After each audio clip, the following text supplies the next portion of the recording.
What's up, NBA fans? What's up, all sports fans? It's your boy JB, host of the Behind the Bench Podcast Network and channel.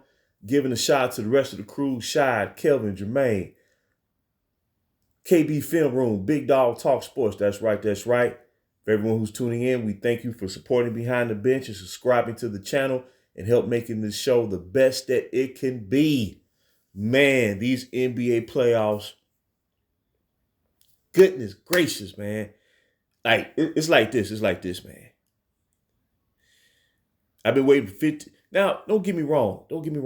During these past 15 years, in what should be remembered as the super team era, there have been teams that have broken through that mold, man. Real teams that have built from scratch, that have, risen and became champion. But the problem is, how can I put this? It was an exception to the rule. Now we're seeing the rule to the exception. And the competition, man, OKC, not quitting last night, man, grinding it out and pulled out an improper win for a game that they was in position to lose. And they come back and tie the series versus Dallas. The Knicks and the Pacers rivalry is rekindled from, decades past, man. Denver, Minnesota battling. Series tied 2-2. Boston, that's the only series where you can sit there and say, okay, Boston, like they finna close it on out in 5 games. But, Cleveland, they was missing Donovan Mitchell in game 4, and they've been missing Jared Allen, this entire series in the conference semifinals. But nonetheless, just to see superstars go out there, man, and compete, man. And see, that trickles down to the rest of the team. When the star players out there, man, willing to compete without taking shortcuts, it's going to trickle down to the rest of the team. And his teammates and the role players, they elevate their play to where you realize you don't need no super team to be successful. And it just, the games are more intense, man. It's like you're drawn in because, these series are tight. And it means something. So that's my segue to what I want to talk about, man. And, when you see this, when you look at this right here, man, when you look at this graphic, man, the graphic is graphic, if you know what I mean. Look, it's like this, man. It's like this. If you're a superstar, and if you're trying to proclaim yourself, or your supporters trying to proclaim yourself to be the greatest player in the history of the NBA, man.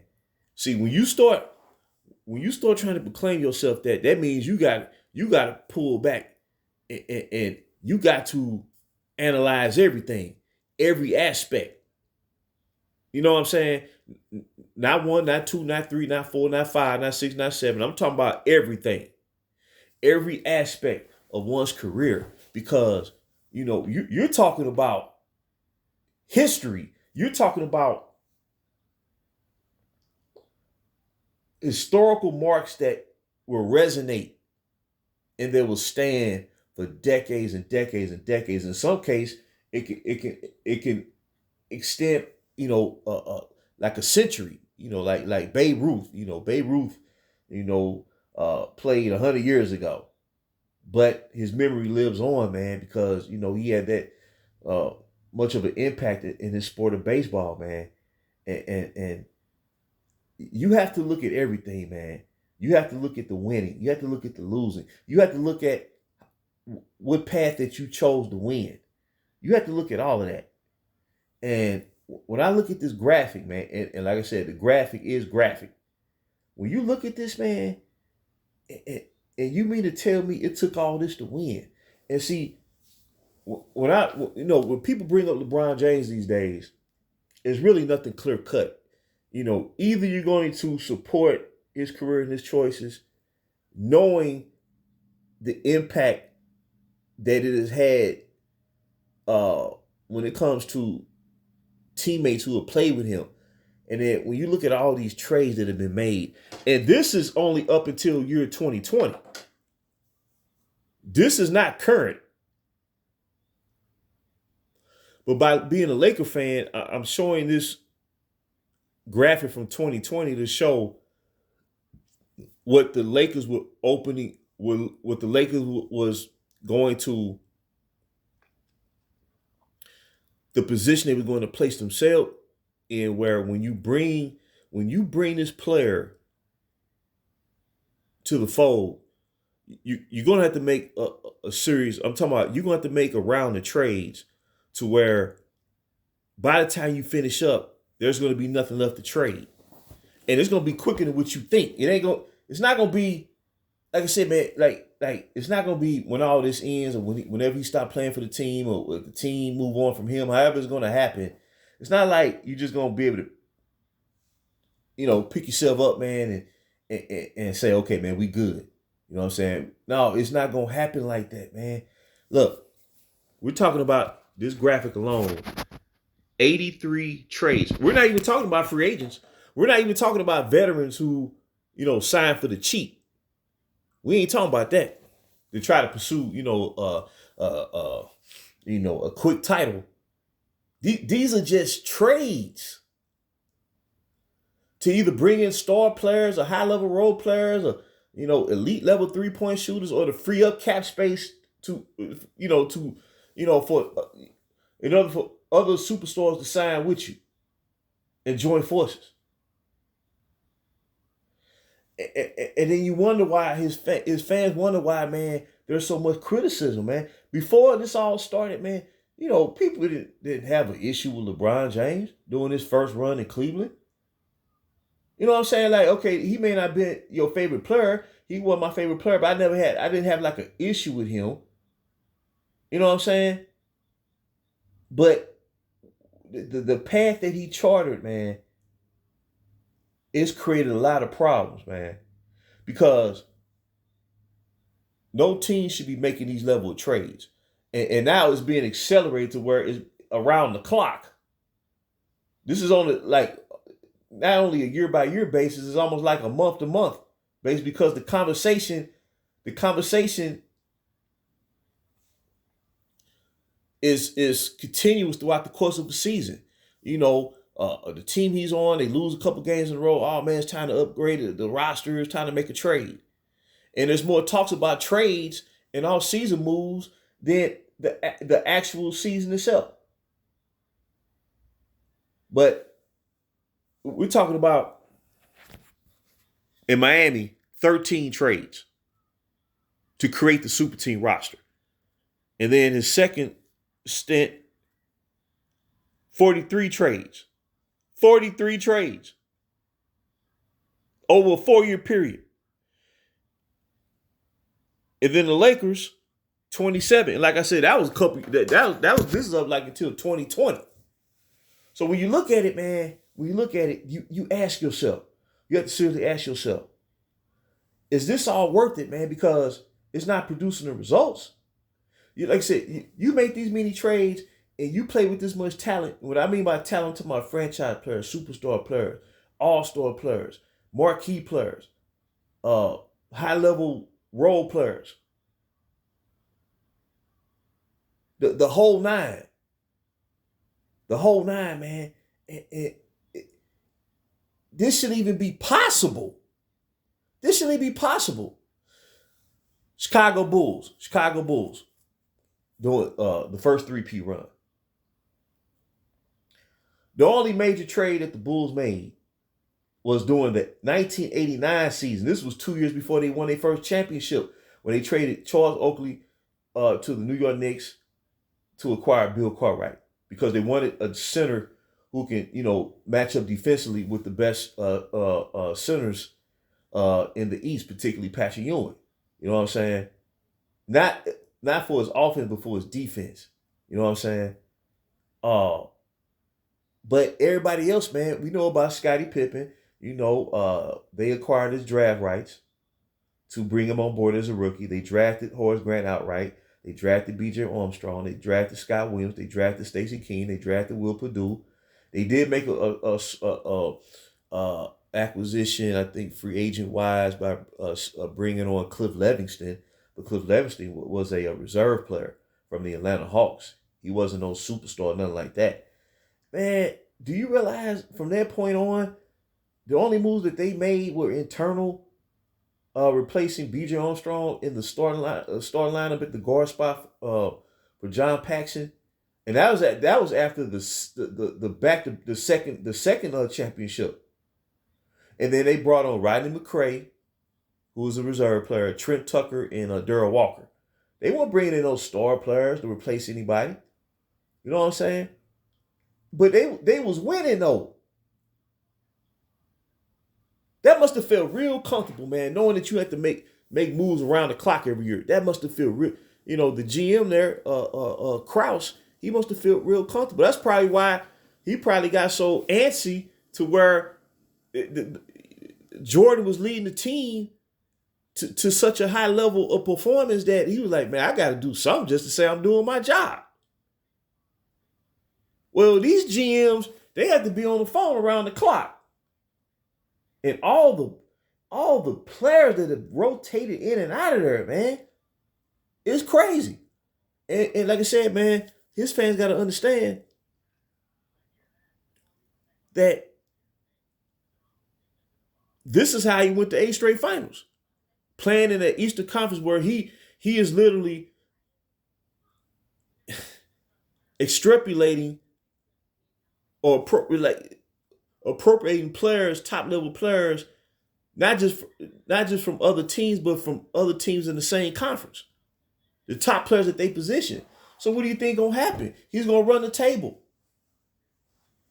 Where the conference, once Derrick Rose suffered that ACL back in 2012, well, there was not another superstar to pose a threat. Then he was on the super team. After Derrick Rose, the Boston, Celtics were, of Paul Pierce, Kevin Garnett, and Ray Allen, they were well past their prime and they aged out. You know what I'm saying? And then Indiana Pacers were kind of an upstart team, but Paul George, he had superstar talent, but he played more like an all-star level player. But he was just starting out. And then by the time he, was completing his second run with Cleveland, okay, you had Boston Celtics with Isaiah Thomas, but he was 5'9". You can match up with him come playoff time. And then Jason Tatum and Jaylen Brown were like rookies and only second-year players. So there was no threat. And then you bringing in all these players, man, around the clock. Well, there's no wonder why you went to 8 straight finals. There's no wonder why a player could be in position to go to 8 straight finals. But when you look at it, man, all these players, all this talent, we talking about, Dwayne Wade, historically, he's considered one of the top 5 greatest 2 guards ever. A lot of historians view him as the 3rd best shooting guard, only behind Jordan and Kobe. Michael Jordan and Kobe Bryant. Some people, you got fans out there that would place him in front of Jerry West. So Chris Bosh was the premier stretch forward, power forward in the NBA. And still is, in terms of being left-handed and being able to stretch the floor, he's still the standard. And he ain't played, he had retired prematurely. So he ain't played in almost 10 years. And then the Kevin Loves, the Kyrie Irving, the Anthony Davis, the Russell Westbrooks, man, Carmelo Anthony, you can go on and on and on and on and on. Even with my team, the Lakers, Brandon Ingram has been an all-star since he got traded. And you just look at it, man, and he got 6 championship losses. 5 during the era that he ushered in with the super team. 5 in 8 years. You cannot look like if nobody knew who LeBron James and Michael Jordan was, and you say someone posed a question like, well, who would you go with? Would you go with the guy who lost 6 championships in his career? in 10 final appearances, or would you go at the guy, man, that was 6 for 6? That was 100%. He was perfect in the finals in terms of the outcome. He was unbeatable in the finals. Well, logic would tell you that the player who not only was he undefeated in the finals, but he won 6, 2 3-peats, no game 7s, no 2-1 deficits. And Jordan faced more 60-win teams in the finals.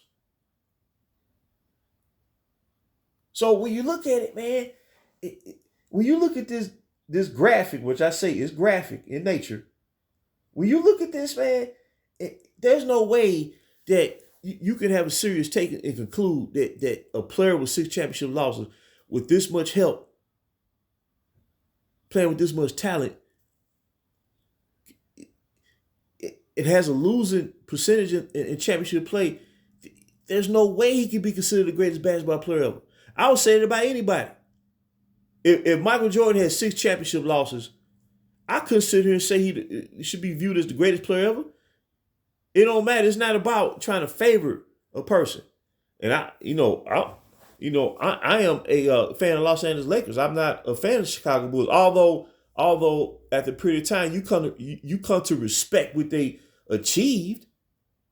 During that title run in the 90s, you gotta respect it as a basketball fan. You gotta respect it. But what I'm saying is, man, when you look at this right here, man, it shouldn't take all this. It shouldn't take all this. Denver Nuggets, you look at the Denver Nuggets right now, they didn't sign nobody of free agency. They lost 2 players from their championship team from last year.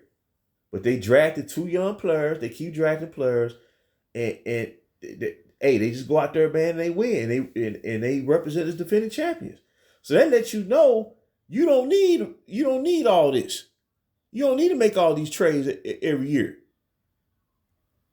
where the roster's flipped over on a whim at the snap of a finger. You know what I'm saying? So, look, I'm showing this, man. Look, this is not normal right here. I'm sorry, man. Like I said, I'm a fan of Los Angeles Lakers because of this, man. Just this whole push. I will never get the opportunity to witness that young core growing together, the original young core of Los Angeles Lakers, and I am upset about it. Now, there's nothing you can do about it. I mean, it's after the fact now, but to watch them, when you watch Josh Hart out here, he playing his heart out, man. He's showing who he is, on the playoff stage. He rebounded like a menace out there, and he's giving them 18 to 20 points. And he's filling in for Julius Randle. So when I look at it, man, I guarantee you this, we won't be seeing this no more. I guarantee you, we ain't going to see this be done for no superstar no way soon. No way soon. Now, like I said, when a team's decision is driven by the organization versus the player, because the organization is not going to overturn their roster every year by choice. It's not going to happen.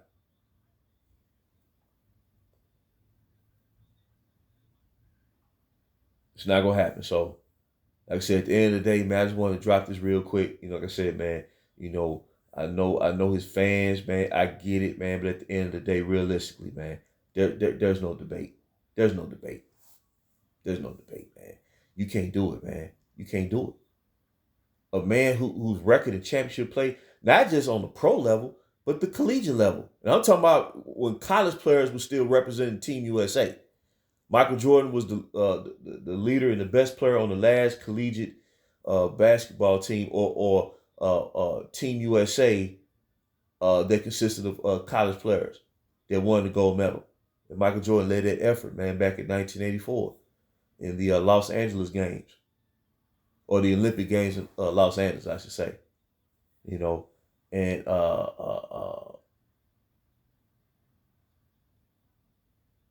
the man's undefeated. Think about that in all levels.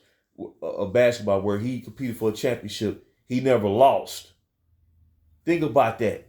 He never lost. It has to be something said for that. It has to be something said for that. And his team and his fans never felt the disappointment of losing in the championship. Think about that. Of all the superstars that played this game, there's been a lot of great superstars that had legendary careers. If they went to multiple finals, they at least lost one time and felt, disappointment in losing, in that round. He never had that feeling. So when they say, well, Michael Jordan never, he didn't beat the Celtics, well, nobody gonna beat the '86 Celtics. '86 Celtics went on to win the title. You see that? And they did it in dominating fashion, going 15-3 during the postseason. They didn't lose one game at home during that postseason run. So the Bulls weren't gonna beat them. The Atlanta Hawks, who they played in the second round, weren't gonna beat them. The Milwaukee Bucks, who they played in the Eastern Conference Final, weren't gonna beat them at home.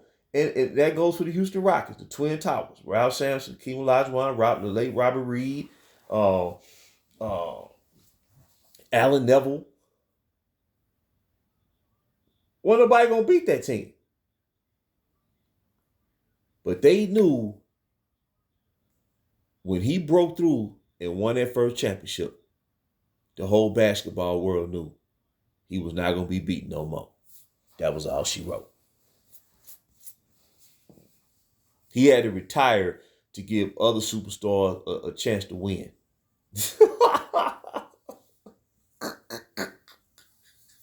And they were great in their own right. And I'm not trying to make this into the debate, man, because it is ad nauseum at this point, but you cannot realistically compare a superstar who's lost 6 championships in his career to a man who won 6, 2 three-peats, and never lost. In championship play. It's not even close. It's not close. But it shouldn't take all this. But the beautiful thing about the super team era, the beautiful thing about the NBA right now and what we're seeing in this postseason is that the super team era is done. And it's just a great feeling, man. It's a great feeling. It really is, man. It really is, man. To see these young stars you see a Jalen Brunson out here, man. You know what I'm saying? They trying to, disregard what he's doing out there, man. But he leading that team, man. And like I said, Josh Hart is I support him to the utmost because he's an original Laker, and he out there showing who he is, man. He actually he's outplaying his expectation as a player. Because it's about intangibles, man. They don't show up in the stat sheet. But like I said, man, we'll never see this again. It's not worth it.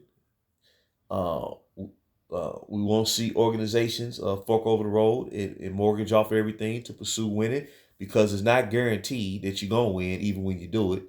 And you're going to wind up losing more than you think you're going to win.